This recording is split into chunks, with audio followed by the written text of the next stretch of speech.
podcast. Each week, senior officers, law enforcement experts, the community leaders discuss crime prevention, community policing, road safety, and how citizens can help. Tune in, ask questions, be a part of the conversation that builds a safer Liberia. Police Dialogue, working together for peace, protection, and progress. Police Dialogue, join the Liberian National Police and community leaders for weekly conversation on safety, rights, and road safety. Tune in on the official LNP Facebook page, Police Dialogue, working together for peace, protection, and progress. Have you ever wondered how the Liberian National Police keep our community safe? Want to know your rights and the role you play? Introducing Police Dialogue, an interactive public service podcast. Each week, senior officers, law enforcement experts, the community leaders discuss crime prevention, community policing, road safety, and how citizens can help. Tune in, ask questions, be a part of the conversation that builds a safer Liberia. Police Dialogue, working together for peace, protection, and progress. Police Dialogue, join the Liberian National Police and community leaders for weekly conversation on safety, rights, and road safety. Tune in on the official LNP Facebook page, Police Dialogue, working together for peace, protection, and progress. Have you ever wondered? A pleasant good evening from the Republic of Sierra Leone, and welcome to this special edition of the Police Dialogue, a public service program produced by the Liberian National Police. Today we are discussing the future of law enforcement in Liberia, and I'm honored to have as my special studio guest the Inspector General of the Liberian National Police, Honorable Gregory O W Coleman. So you are welcome to the program. Thank you, Sam. Thank you ever so much. I'm honored to be here, and congratulations on your production. I haven't had the time for us to sit and speak since the Press and Public Affairs Department has started to roll out this, but I think it's an excellent initiative, and I wholeheartedly welcome it. Thank you. Hope you have prepared your comments, and to those viewing us across the world, please share the show, send for your comments. The Inspector General is here to interact with you. When we come back, we'll go right into the show.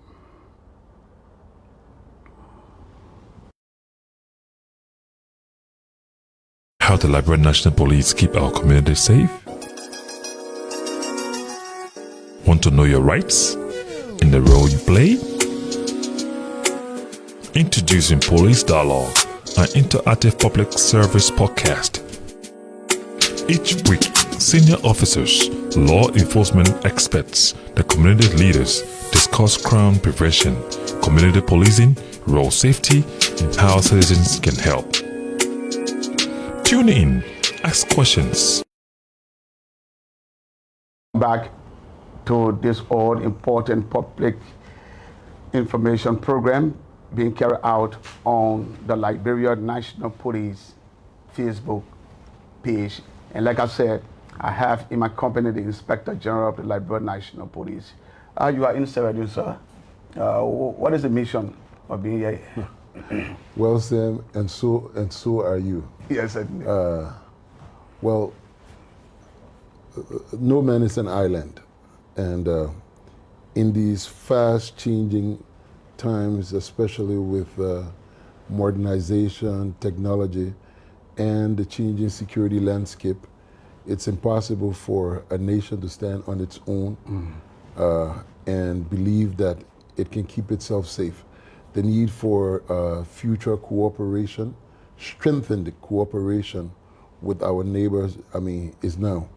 And I believe that the engagement first within the Mana River Union, and by extension ECOWAS and the rest of the world, is quite necessary for fostering a safer Liberia. Our mission here in Sierra Leone today is to first and foremost honor the request of the Sierra Leonean government through the Inspector General of Police for a bilateral engagement that should have been between the governments of Guinea, Gambia, and Liberia.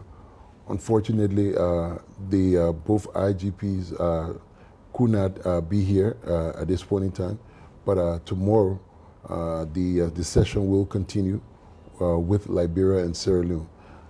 Some of what we're going to be discussing is the transnational crime network operating, affecting our both nations. How can we cooperate further beyond just information sharing, but by mutual operational activities and enhanced cooperation to be able to pick up some of these criminals and ultimately destroy their networks. How can we learn from each other? We went through the security sector reform with the help of the world, and we've learned some good lessons. We've had some successes. They're going through a reform from force to service as well. So what are those things that we could share? What are things that we could pick up from here as well? So basically, those are going to be some of the continuous discussion and ongoing operational activities that we're going to be dealing with narcotic issues at the center point of our transnational crime network at this moment. Thank you, Honorable IGI. Today you met with the Vice President of Sierra Leone. You also held discussion with the Attorney General. Mm-hmm. What were some of the things discussed in the meeting? Well, the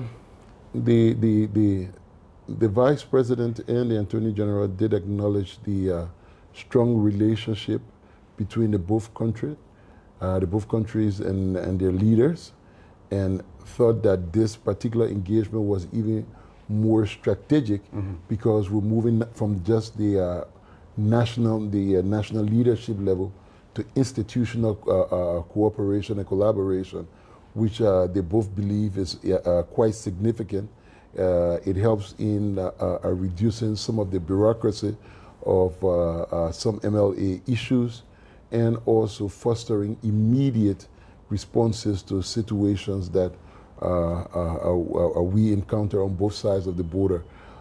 They've encouraged us to connect all of our counterparts at different levels of security, because if the strength remains at the top of the pyramid and not at the base, the structure is threatened. Certainly. So now that we have a strengthened leadership coordination at the top, how can we now move it down towards the bottom of the pyramid, where the director of international relations can pick up the phone and call straight to the director of international relations in Liberia and have some mutual understanding and support without going through all of the normal bureaucracy.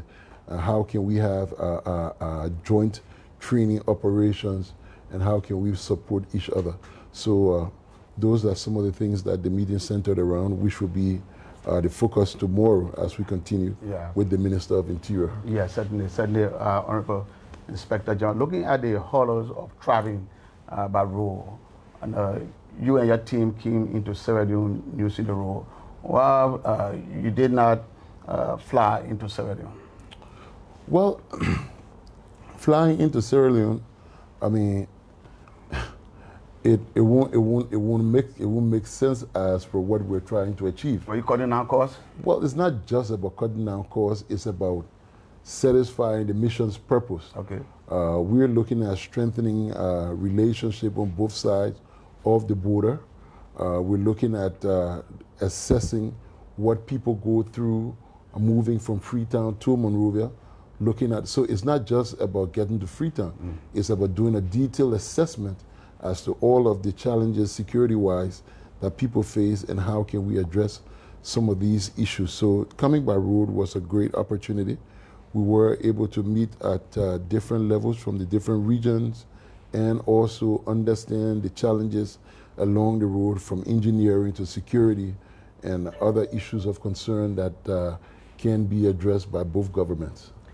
Your administration is trying its best, from what we read from the social media, for what we hear people say in the community, to bring about change, to transform the Liberian National Police. But you have a very serious challenge when it comes to mob justice in Liberia. Okay. How is the administration trying to tackle that?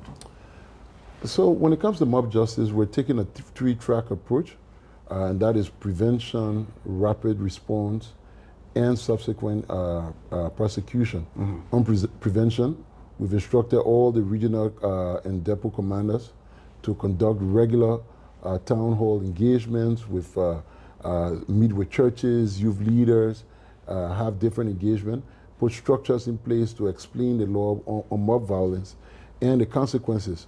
On the rapid response end, we are improving our patrol team, our deployment. We're looking at the stats and making smart deployment based on where crimes are occurring, where we have more issue of mob violence. How do we strengthen the coordination with community watch groups and potential to look up for potential mob incidents and report them early, so that there can be immediate response. Finally, we're working closely with the Ministry of Justice, the Prosecutor's Office, as we investigate these issues, to be able to by identifying those who are involved. It is our hope that, we will be able to ensure swift prosecution for those actors, so that it can deter other could-be participants of such. Yeah, but for the other 25 years, our civil crisis has ended, and during that time, or during the period of the 25 years, there have been a lot of education on mob violence. Yeah. But yet it still persists. What is the administration doing to invest into educating the public about the danger of mob violence? Sam, the mob violence has a lot to do way beyond just the police. It's frustration with delays in the formal justice system, mistrust of institutions. Sometimes people see mob action as instant justice. Public education alone cannot fix this situation. The police response to communities has to be swift. They have to be more effective. They have to be more engaging. They have to do everything they can to build trust and legitimacy, linking our community police structure to local prosecutors and magistrates, that people will see cases moving through the system. We also are starting a mob justice crime campaign program, where we're going to be using jingles, we're going to be using real cases and setting examples, so that we can reach a vast majority of people. But beyond these actions that we're taking, there has to be a build-up of trust within the justice and rule of law sector. It's not just the police. Sometimes, people just feel that once the police come and they see that person in the street, the next day it's police who has released them. But we have to continue to educate. We have to continue to ensure that there's transparency, there's accountability, and there's belief in the justice sector, so that people can now believe that if you hold this man, turn him over to the police, you will receive justice. But I think it has to do a lot of frustration. And it's not just a police thing, it's a whole of government, especially the rule of law sector engagement, to be able to overcome that and put the public back on track. But one thing, I will use this means to warn people to desist from it. As much as you may be frustrated and believe that's the way, the law does not support it. So whenever you're caught, you will be prosecuted and given the full weight of the law. We're not going to sit by and allow a sympathy to support your actions. I don't care how victimized you may be, there is a course that everyone must pursue, and it's through the justice sector. Anyone caught in mob violence issue will be investigated, charged, and subsequently prosecuted. And that is where the public concern comes from. When the perpetrators of mob violence are arrested, they are appropriately charged by the Liberian National Police, forwarded to court for prosecution. And within the court system, under our law, they have the right to bond. And temporarily they are released. And we hear nothing about it, whether that case was actually adjudicated, whether that person was the case was concluded and that person was sent to jail for a period of time.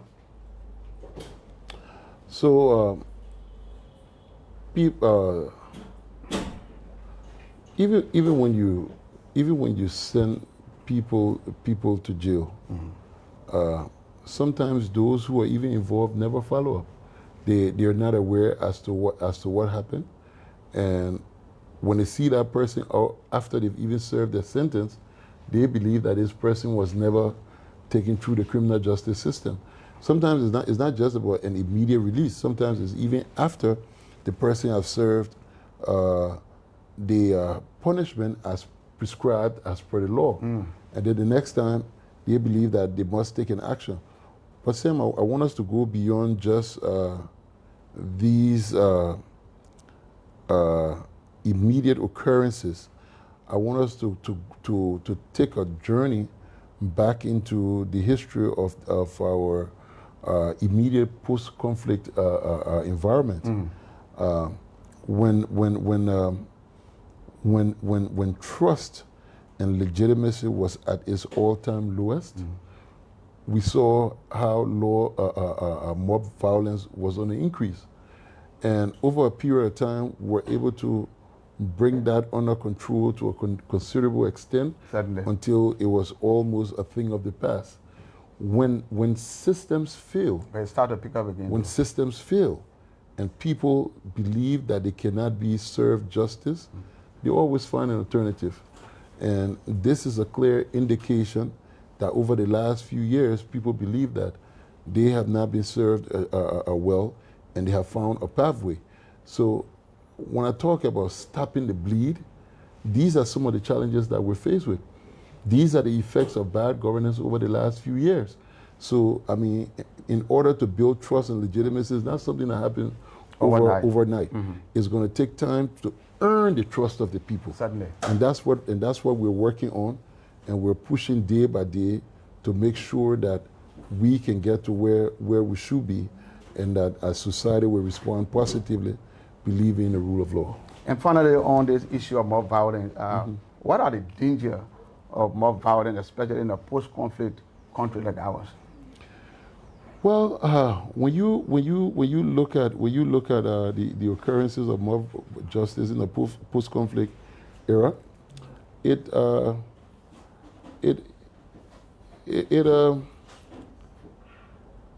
gives an indication that we are not moving in the direction that we should be. It gives an indication that the justice and rule of law sector has got a long way to go. Yeah. And that the people themselves have got a lot of work to do in terms of their healing, in terms of their adherence to the rule of law. You see how it's been challenging in enforcing laws in Liberia. People have built a culture of lawlessness where they believe that, they are not required to abide. You have someone registering a sedan as a private vehicle and using it as a commercial vehicle. They don't only see any street But not just using it as a commercial vehicle, let's say a taxi. But he will use it as a taxi and go beyond that to take the load that is required for a pickup truck.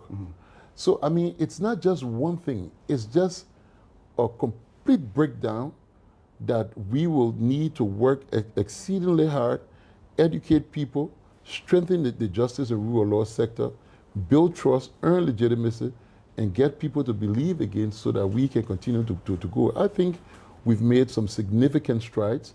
Are we there yet? No. Can we get there? Yes, we can. But it has to be a consistent and persistent engagement, not just at the level of the police, but by all players within the justice and rule of law sector. Thank you, Honorable Inspector General of the Liberian National Police. He is my special studio guest on this special edition of the Police Dialogue, and we're coming to you from the Republic of Sierra Leone, where the Inspector General and team arrived here late last night to attend a very important meeting that has to do with security involving the two countries. And so he's appearing here on this special edition of the Police Dialogue. We are here, and the next thing we're coming to discuss has to do with our traffic management. What is obtaining within the traffic management sector? When we come back, the RG will give an answer. Be a part of the conversation that builds a safer Liberia. Police Dialogue, working together for peace, protection, and progress. Police Dialogue, join the Liberian National Police and community leaders for weekly conversation on safety, rights, and road safety. Tune in on the official LNP Facebook page, Police Dialogue, working together for peace, protection, and progress. Have you ever wondered how the Liberian National Police keep our community safe? Want to know your rights and the role you play? Introducing Police Dialogue, an interactive public service podcast. Each week, senior officers, law enforcement experts, the community leaders discuss crime prevention, community policing, road safety, and how citizens can help. Tune in, ask questions, be a part of the conversation that builds a safer Liberia. Police Dialogue, working together for peace, protection, and progress. Police Dialogue, join the Liberian National Police and community leaders for weekly conversation on safety, rights, and road safety. Tune in on the official LNP Facebook page, Police Dialogue. Welcome back to the Police Dialogue. We have the Inspector General of Police as my special studio guest on the special edition of the program, and we're streaming live from the Republic of Sierra Leone. Before we went for the break, we talked about the issue of traffic enforcement. The new management team is in town, and with the introduction of that team within the Liberian traffic sector saw some resistance. How far has the police managed to contain the resistance?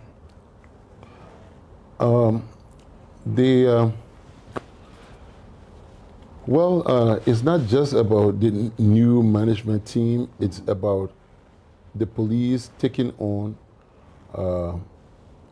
the responsibility of enforcing laws.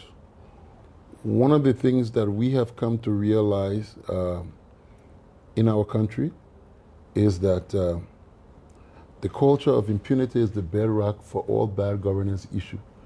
It is the foundation upon which even the great corruption sits.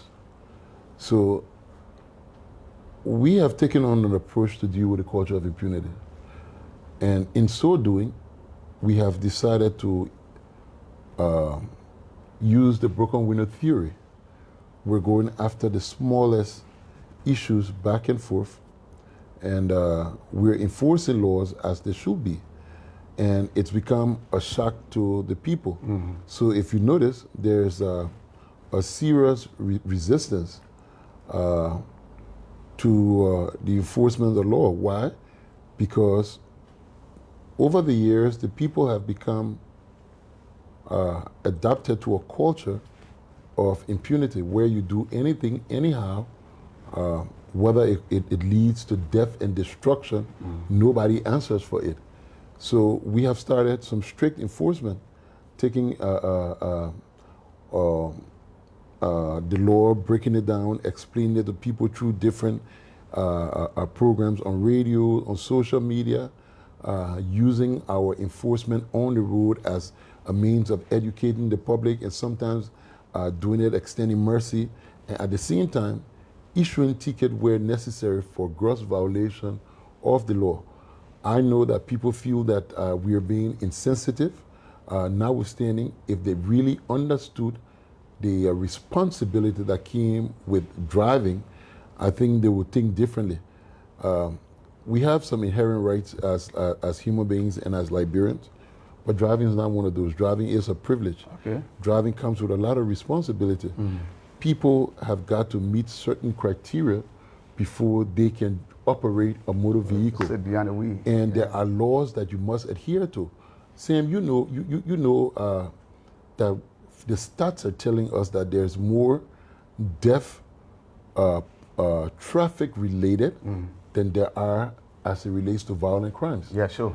So we have to now start to deal with it. Our overarching objective is to protect lives and property. Where are we losing lives? We're losing lives on the road as far as public safety is concerned. So our enforcement is not just to hurt people's pocket. It's not just to collect money and increase government revenue. It's a means of preventing loss of lives on the road. And we sit and see someone who has no understanding of the vehicle and traffic law, no understanding of what the signs are, no understanding of speed limit, no respect for the safety of others, take on multiple people, put them in a vehicle, destroy their lives, has no insurance to even cater for them when they're injured, and they walk scot-free. So, I mean, as much as people will feel that we are insensitive, we are charged with the responsibility of enforcing the law, of protecting people's lives and property. What you see us do on the road, the strict enforcement mechanism that the Liberian National Police have put in place, it's all about safety. We are hoping that we can reach a point where safety becomes a culture. It becomes something that we do because it is the right thing to do, not because we're policed, not because we know that we will get a ticket, so we must keep safe. But we got to understand that when you decide to drive, you know that you're taking on the responsibility of the lives of those who get in your vehicle to convey them from point A to point B. It is our hope that we can get to a point where our people will understand that responsibility and take it seriously. Until then, we'll continue our strict enforcement. We'll issue tickets where necessary. We'll educate where necessary. We will make arrests where necessary, because one of the things that the law provides for that easily takes a driver to jail is driving without license. We see that a lot. People jump in a motor vehicle, no driver's license, and the law is clear on it. You go to jail straight for that. So it's not being merciless. It's being public safety oriented. It's being far-sighted about these potential issues that could cause loss of life. And as a service for good, we are working on protecting lives, and we'll continue to enforce, we'll continue to ticket until people can learn to do what is right. Even when you learn it, ticketing will still be there, but I mean, I guess it will reduce, because by then we have had more people adhering to the law, and that's what we want. We don't care about the tickets. Government doesn't even count revenue from ticket, because this is something that's on the behavior of people, so there can't be any real projection based on the number of tickets issued. So we're not looking at it as a means of revenue, serious means of revenue generation. Sure. We're looking at it from a standpoint where we encourage people to build that culture of safety. That's what we want, building a culture of safety in Liberia. Thank you, Honorable Inspector General. But there are people who believe that the law is good, but it was introduced without proper public awareness. And they tend to blame the police for not doing enough public awareness. And so it comes back to you. Do you agree with them? Well, to a larger extent I do, but that's why we're rolling out sustained public safety awareness campaigns, not just a one-off announcement or stuff. It's something that we do continuously, and it includes joint messaging with all of the actors involved in the transport sector, the CSO, the policy arm, which is the ministry, looking at schools, media, institutions on the issue of speed limits, pedestrian safety, the use of helmet, the issue of drunk driving, all of these things that we've recognized as a problem. We're also looking at the responsibility of a safe driving campaign, where people will be taught not just the rule of the road, but in some cases even defensive driving. The concept of we're engaging transport unions to commit to self-regulation. Not, like I said, we don't want to keep policing people on a daily basis. We want people to be able to do it themselves, where there will be peer enforcement.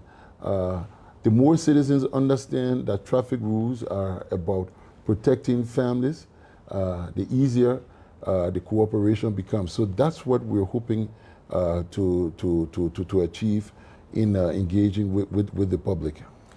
Keep sharing the podcast. This is a special edition of the Police Dialogue, and we're coming to you from the Republic of Sierra Leone. My special studio guest is the man himself, Honorable Gregory Coleman, Inspector General of the Liberian National Police. My name is Sam Collins, and I'm the host. The program is produced by the Liberian National Police. So I want a yes or no answer from you. Do you agree with people that say that you inherited an aging police force? But Sam, it's not about whether I agree with people that say what is it, and this is not any administration's fault. This is a fact. The numbers are saying that. The stats are clear. Most of the officers that we inherited, apart from the last two classes that were trained by the past regime, were officers who were trained from class 1 to class 43, if my memory serves me right, which I think the last class I graduated in my first term as Inspector General of Police. Over 80% of the officers are above 40 years old. Yeah. And apart from that, it has affected the ability to even enforce. It has reduced the physical capacity of the force to a larger extent. So there is a need, and beyond just the aging workforce is the fact that we are way outside of the police per person ratio. Okay, yeah. You have a Sierra Leone right here that we're visiting, a population of under 8 million. They have over 15,000 plus police officers. Yeah. You have Liberia right next door, a population of about 6 million. We have just about 5,000. By right to even get to the international acceptable standards, we should be around 12,000. So I have made a representation, and it is my hope that it's approved that over the next 4 years, from now to 2029, that we will be able to train up to 4,000 additional officers. And the training will not just be, the selection of those officers will not just be by consideration of people within the police. When the time is right, we'll open it to civil service, civil society organization, intervention from the CSA, from the Policy Management Board, from other actors, human resource experts and everything, so that we can attract the right people. We're not just going to be seeking those who are just looking for a job. We're going to be considering a certain percentage, up to 30% female recruitment. We're going to be considering recruitment specifically from the counties. So as a recruit, we're going to be looking at those counties that we have the low numbers, and it will be on a percentage basis where we can recruit more officers so that they can be returned to the county. Because one of the challenges we have when recruitment is done just from Monrovia, these people live in Monrovia, and to deploy them in the county, it becomes a challenge. Now government has to look for extra funding to be able to get them back into the counties. So we're going to recruit from the counties. We're going to consider the age range. We're going to get the youngest and most qualified officers possible, and we're going to give a serious consideration to a number of female officers so that we meet the set benchmark as per the UN resolution. Bringing in younger officers or younger Liberians to augment the strength of the Liberian National Police also point to the fact that you have to open the back door. And opening the back door means that you have to retire people who have gone over the requisite age to remain within the force. And retiring them have to do with them walking away with the benefit. Are you thinking in that direction? Sam, life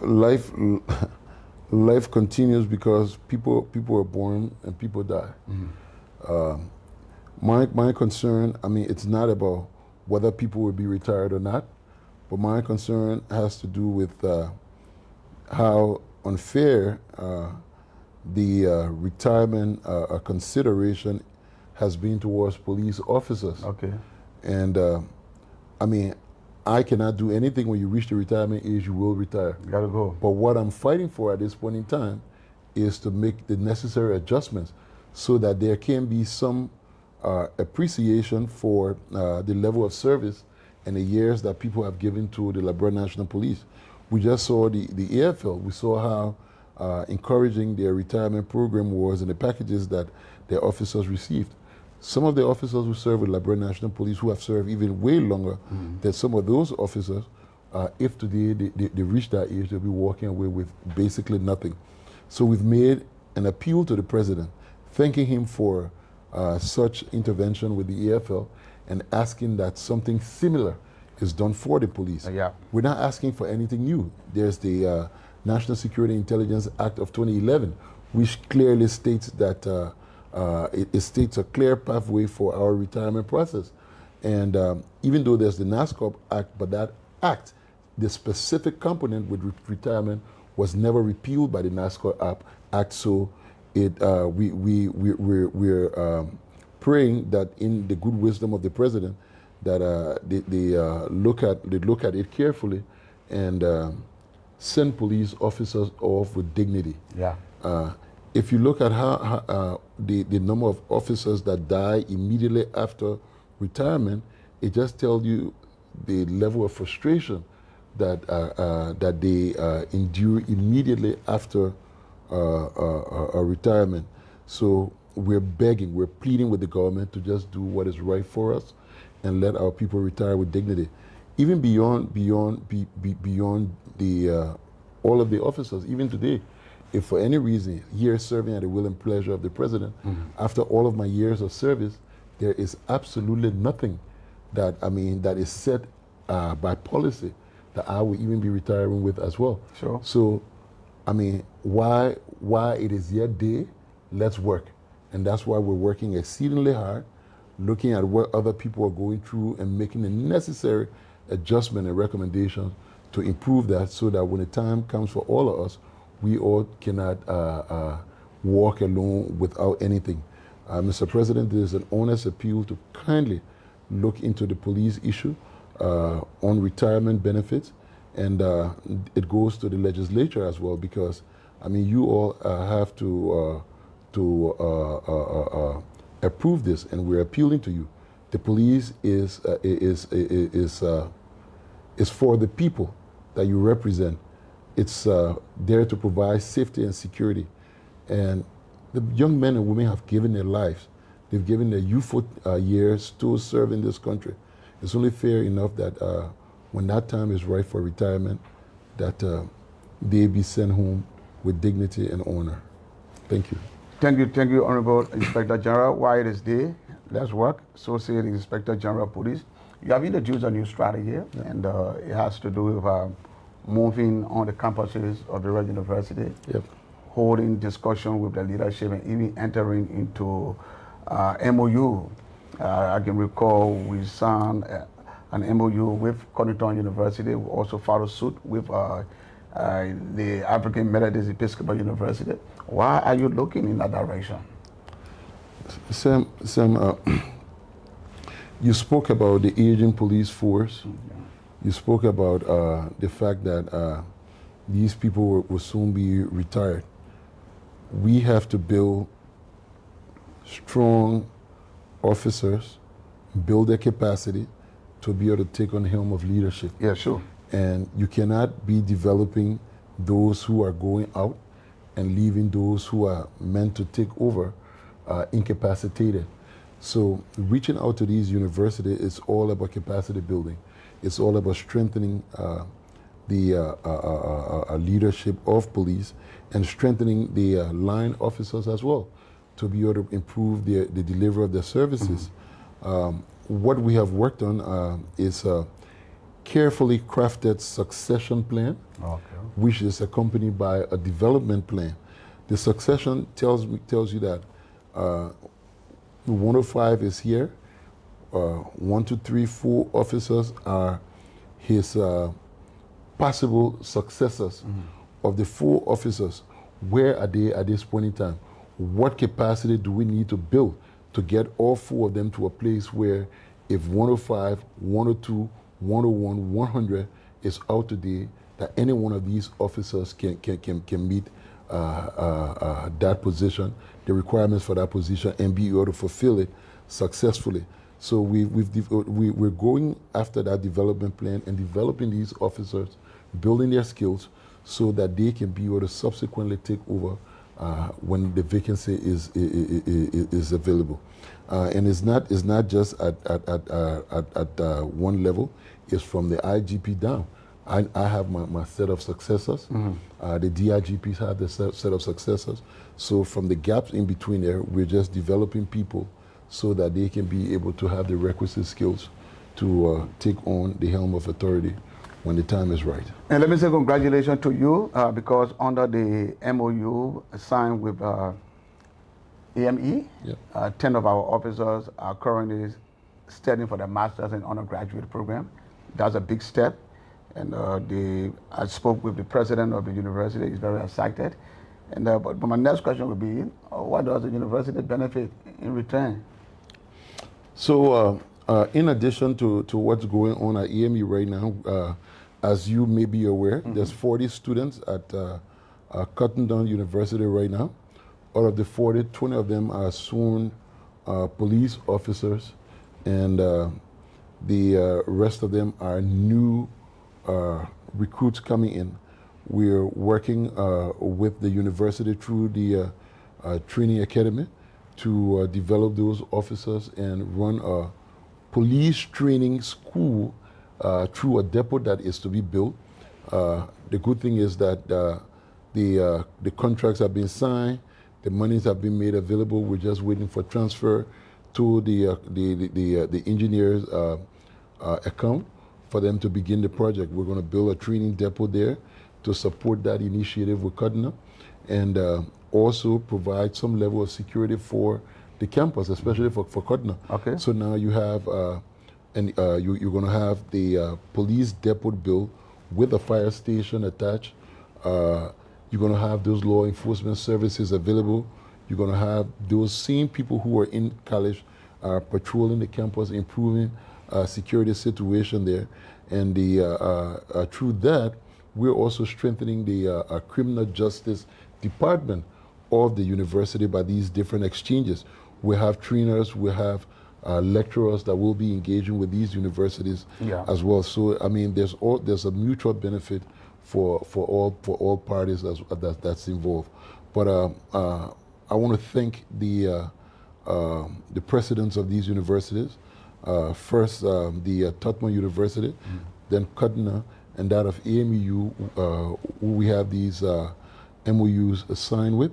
I think they have been far-sighted and willing to contribute towards improving law enforcement services by willingly agreeing to support the development of our officers through educational programs. For that, we say a big thanks to them, and we can assure you all of our continued support and our continuous engagement with the universities. We witness a lot of traffic in the headquarters of the Liberian National Police as it relates to police, the issuance of police clearances. And what is the administration doing to modernize it? So the issue of the police clearance, it has created a huge traffic at the headquarters. You're right about that. What the immediate solutions that we're looking at, we're taking the first step. We've reorganized the clearance section to create clearer queues, to separate the different channels for whatever services that you're going for to reduce the confusion. We're working to extend the working hours of those who are responsible for those processes. We are about setting up a new online platform that will definitely reduce the traffic, because people will now go online and run most of the process online, and the only thing they will be coming to the police station for will be to do their fingerprint and to sit the interview. So it will be structured. It will be there will be reduced human interaction. There will be reduced corruption in it, because most of the people who go there encounter people who are not even part of the process that exploit them. So with that, we'll help to reduce that. We'll cut down the time for the issuance of police clearance, and people will be able to get it right on their phones. So you don't need a printed copy. You can download it from your phone, and you can also put in your information and verify it online. So it will be absolutely impossible to duplicate the police clearance, because you will have to put in details to look online to verify whether it's an authentic police clearance and see the validity of it. So if it's expired, it's going to tell you that yes, this police clearance was issued at this point in time, and it has expired. So it's going to cut down processing time. It's going to cut down the confusion of the huge traffic into the headquarters. It's going to ease the burden on those who are applying, and it's going to be more effective and reduce duplication. So those are the things that we have worked on. The system has been supported by the LRA, the legal documentations through the Ministry of Justice has been concluded. The Ministry of Justice has reviewed all of the documentation. They've sent it back for signing. And then once that is done and the procurement of the equipment, all of the computers and everything are concluded, the setup will be in place, and we hope by early January it should be up and running to see that transformation online. Okay, we're taking a break, and when we come back, we'll be discussing the cold case unit of the Liberia National Police. Thank you. Working together for peace, protection, and progress. Have you ever wondered how the Liberian National Police keep our community safe? Want to know your rights and the role you play? Introducing Police Dialogue, an interactive public service podcast. Each week, senior officers, law enforcement experts, the community leaders discuss crime prevention, community policing, road safety, and how citizens can help. Tune in, ask questions, be a part of the conversation that builds a safer Liberia. Police Dialogue, working together for peace, protection, and progress. Police Dialogue, join the Liberian National Police and community leaders for weekly conversation on safety, rights, and road safety. Tune in on the official LNP Facebook page, Police Dialogue, working together for peace, protection, and progress. Have you ever wondered how the Liberian National Police keep our community safe? Want to know your rights and the role you play? Introducing Police Dialogue, an interactive public service podcast. Each week, senior officers, law enforcement experts, the community leaders discuss crime prevention, community policing, road safety, and how citizens can help. Tune in, ask questions, be a... Thank you, and we are back on the Police Dialogue. Sir, you introduced the cold case unit. What's the significance of that unit? Well, Sam, the cold case unit is there to look at files that have been abandoned for a long time, cases that have not been concluded, to go over it. I mean, we're not trying to bring our organization to public disrepute, but we know that there can be errors sometimes in some investigations. There can be biases. There can be sometimes even illegitimate political interferences with some investigations. So the cold case unit is there to look at some of those files, especially the questionable ones that we've had a lot of controversy about, to see if there's anything that was missed, if there's anything new that we can find to bring some of those matters to close. And they've been effectively working, as you may be aware. I mean, these things they're extremely difficult, especially in our setting where there's limited resources and lack of the basic technology. But I would give it up to them. I think they've done some good work. In a week or so, there should be another update on some of the cases that they have been working on, just to let the public know where we are, and to not think that we have uprightly abandoned these issues. I think there's been 2 or 3 of the court cases that were extremely controversial over the years that has been successfully closed. One has to do with the firearm issue, the army ammunition that was arrested. The other has to do with the missing boys, out of which 2 of them are still declared missing because the law says 7 years before you can declare someone dead.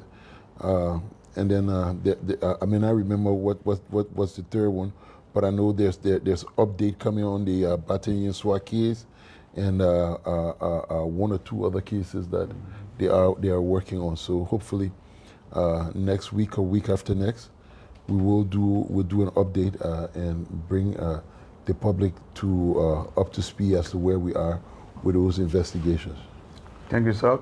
If you have any question for the Inspector General of Police, just place the question in the comment section and we'll read it out for you, and the Inspector General will give an answer to your question. Put your question within the comment section of this podcast. And for those who are using WhatsApp, we'll pin our WhatsApp number on the screen so that you can be able to call directly and interact with the Inspector General of Police. Since we are out of the country and we cannot use our local number, you can interact with us by way of WhatsApp. Also the bicycle unit, and then you also send people to Rwanda. So the bicycle unit is not just a special unit called the bicycle unit. Okay. They're regular patrol traffic officers doing their work, doing routine patrol.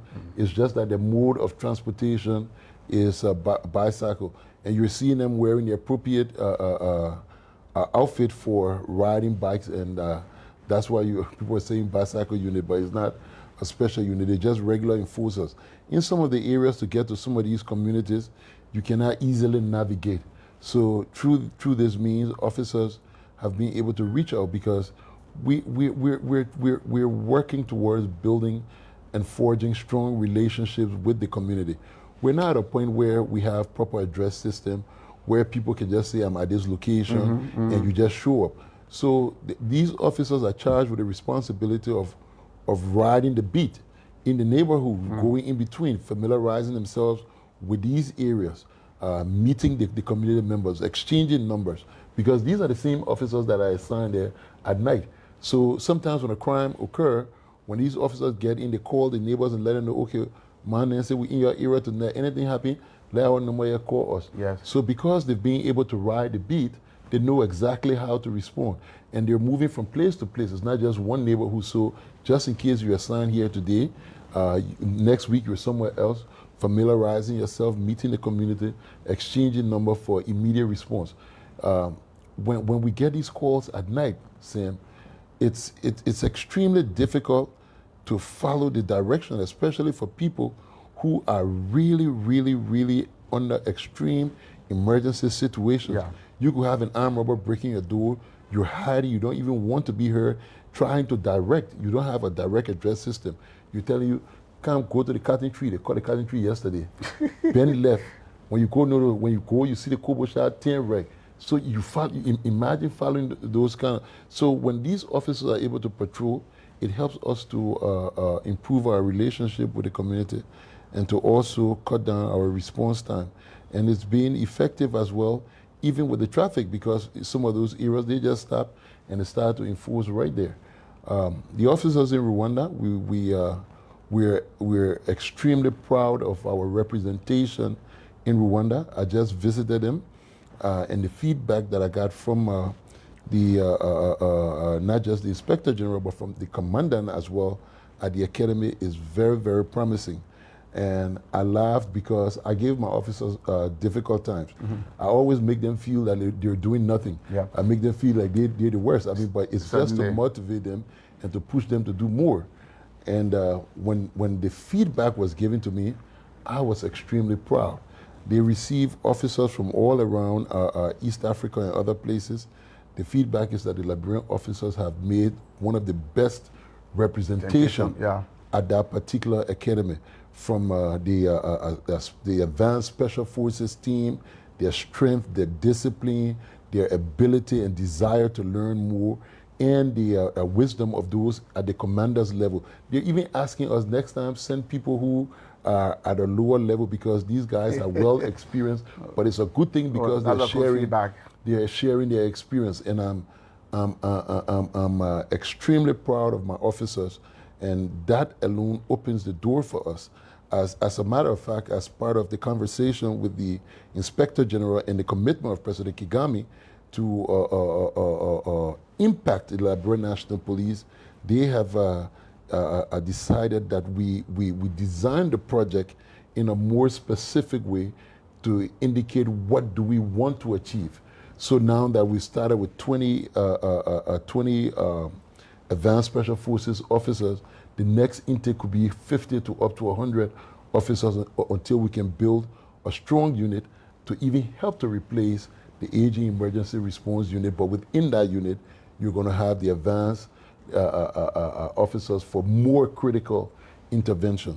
So to my officers out there in Rwanda, I want to say congratulations for the excellent representation that you're making out there. The LNP is proud of you, your families are proud, and the nation itself is proud of what you're doing there. We're hoping that you will come back and be able to contribute meaningfully to the forward move of our nation. We had one unfortunate situation.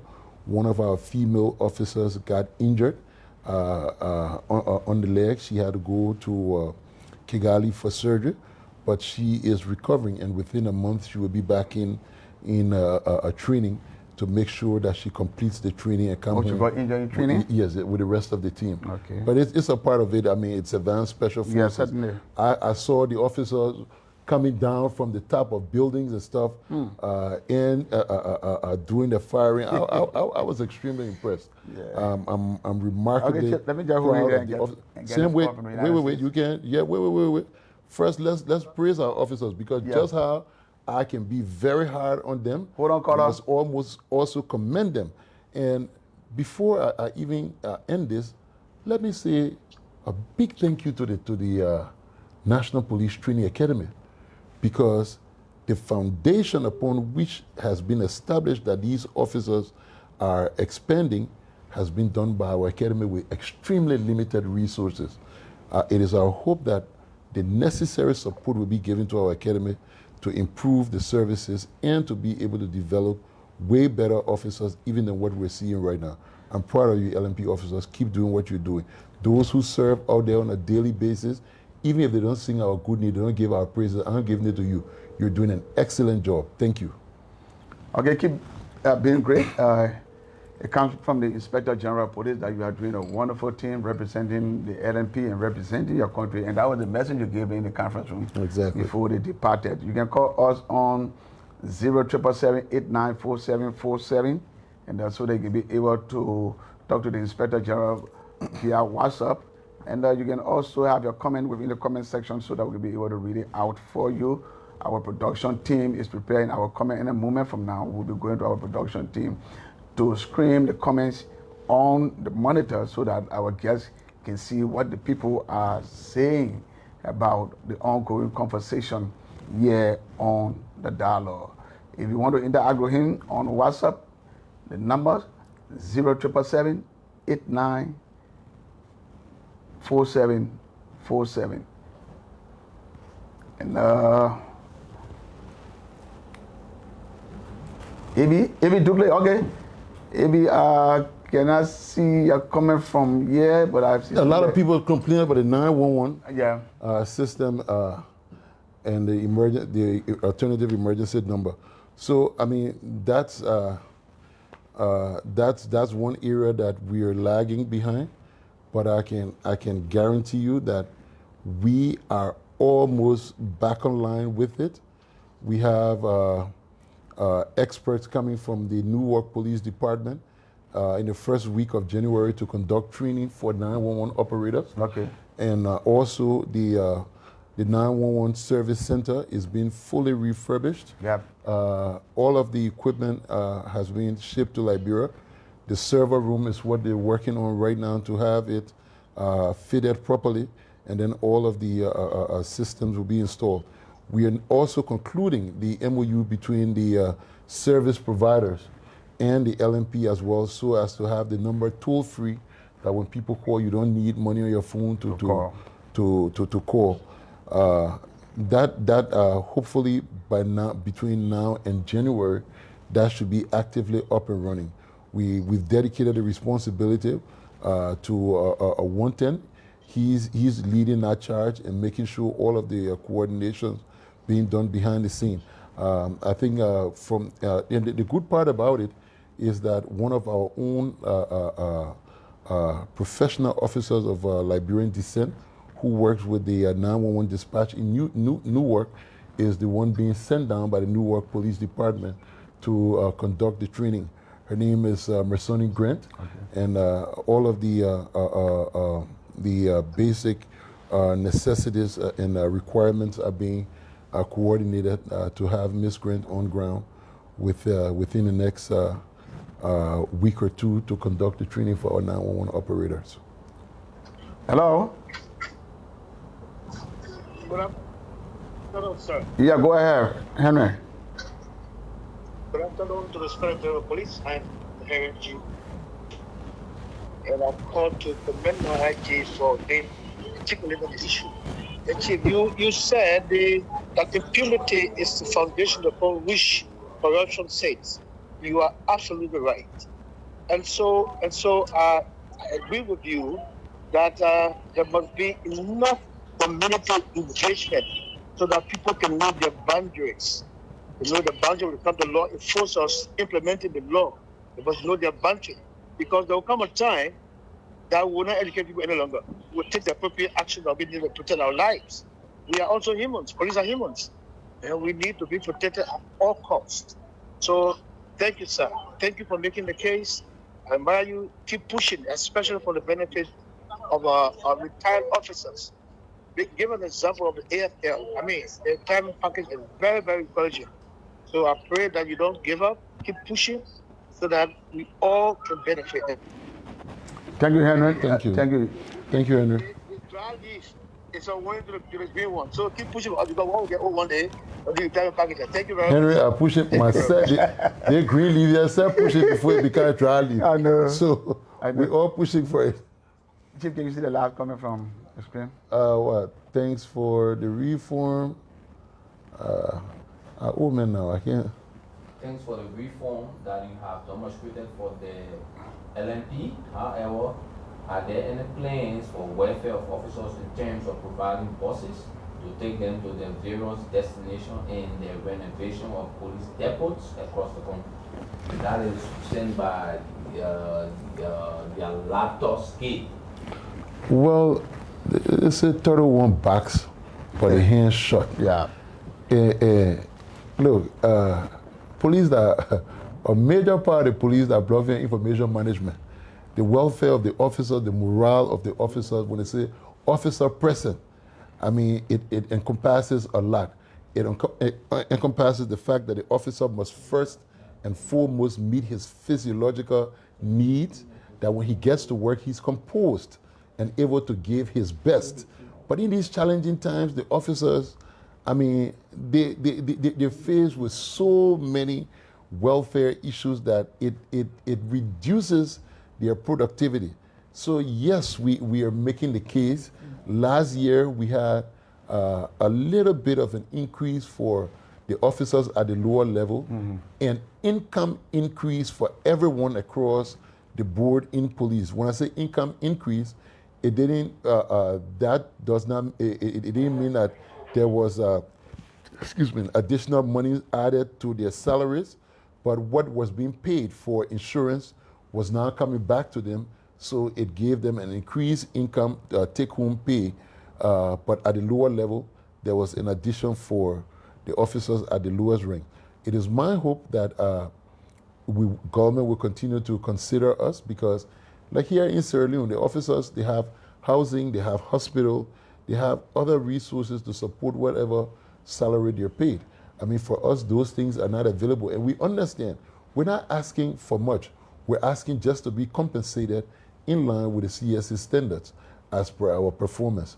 So We're working with the CSA, we're engaging them, and we hope that what is right and what is just will be done for police officers who put their lives on the line to serve others. Like I always say, there's no greater love than for a man to lay down his life for another.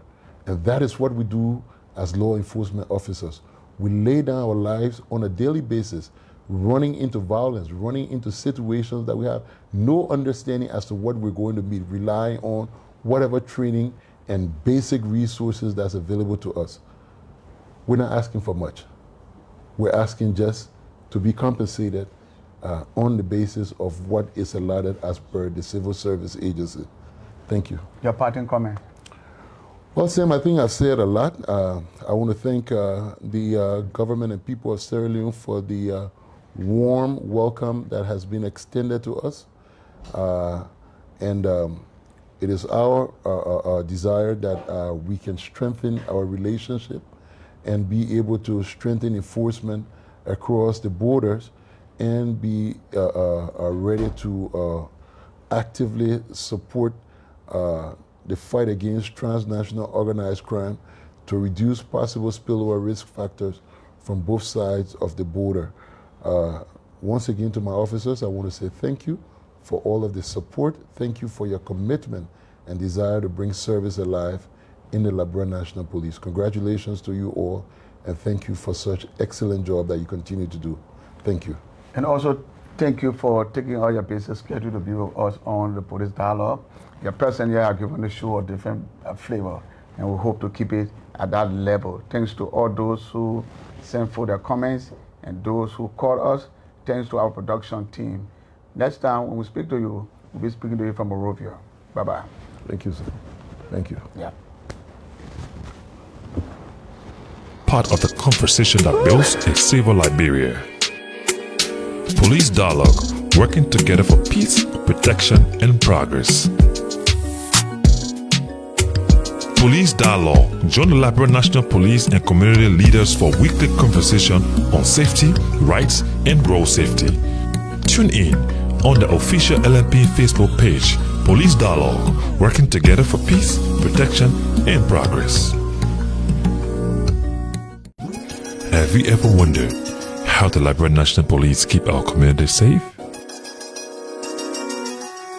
Want to know your rights and the role you play? Introducing Police Dialogue, an interactive public service podcast. Each week, senior officers, law enforcement experts, the community leaders discuss crime prevention, community policing, road safety, and how citizens can help. Tune in, ask questions, be a part of the conversation that builds a safer Liberia. Police Dialogue